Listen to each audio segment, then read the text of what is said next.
পঞ্চম শতাব্দীর সূচনাতে হযরত ইসমাইল আলাইহিসসালামের বংশধর একজন ধীরচেতা আত্মপ্রত্যয়ী পুরুষের নেতৃত্বে কাবা গৃহের রক্ষণাবেক্ষণের দায়িত্ব কুরাইশরা ফিরে পায়। তাদের চতুর্দশ পুরুষ খাজা আব্দুল মুত্তালিব জন্মগ্রহণ করেন। তিনি ছিলেন হযরত মুহাম্মদ সাল্লাল্লাহু আলাইহি সাল্লামের দাদা। তখন আব্দুল মুত্তালিব জমজম কূপ অনুসন্ধানে আগ্রহী ও উদ্যোগী হন এবং তার এক পুত্র জায়েদকে সঙ্গে নিয়ে অনুসন্ধানে অব্যাহত রাখেন। এক রাতে তিনি স্বপ্নে জমজম কূপের নিশানা খুঁজে পান এবং কূপটি দেখতে পান। স্বপ্নের চিহ্ন অনুযায়ী তিনি তার পুত্র হারেসকে সঙ্গে নিয়ে কূপ খনন কার্য শুরু করেন এবং বাস্তবেই জমজম কূপ আবিষ্কারে সক্ষম হন। তখন থেকে আবার মানুষ এই কূপের যত্ন নিতে শুরু করে। জমজম কূপ পৃথিবীর সবচাইতে পবিত্রতম বরকতময় কূপ। এর পানি পৃথিবীর সর্বোত্তম ও সুস্বাদু পানি। বিভিন্ন হাদিসে এ পানির কল্যাণের কথা উল্লেখ আছে।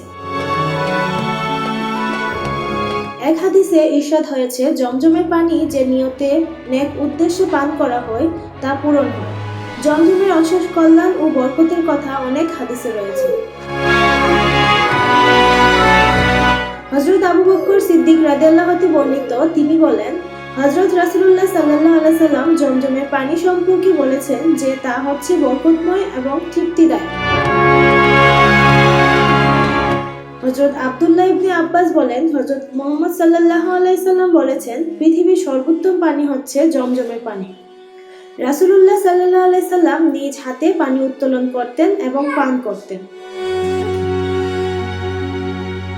জমজমের পানি শুধু তৃষ্ণাই নিবারণ করে না, এর মধ্যে ক্ষুধাও নিবারণের যোগ্যতা রয়েছে। এ পানি মানুষের শরীরে স্বস্তি ও প্রবৃদ্ধি এবং হজমে সহায়তা করে। এছাড়া জমজমের পানির বাহ্যিক বিভিন্ন বৈশিষ্ট্য রয়েছে।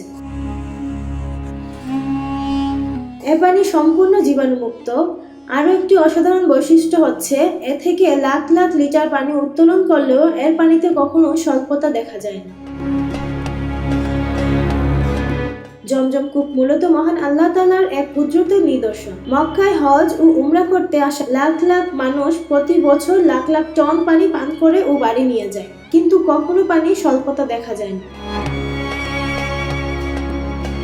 বস্তুত একথা দিবালোকের নেই সত্য যে জমজম কূপ মানুষের জন্য, বিশেষ করে হাজীদের জন্য আল্লাহর এক অপূর্ব নেয়ামত ও বরকতময় উপহার। বাদশাহ আব্দুল আজিজ বিন সাউদ জমজমের পূর্ব ও দক্ষিণে পানি পান করানোর জন্য দুটি স্থান নির্মাণ করেন।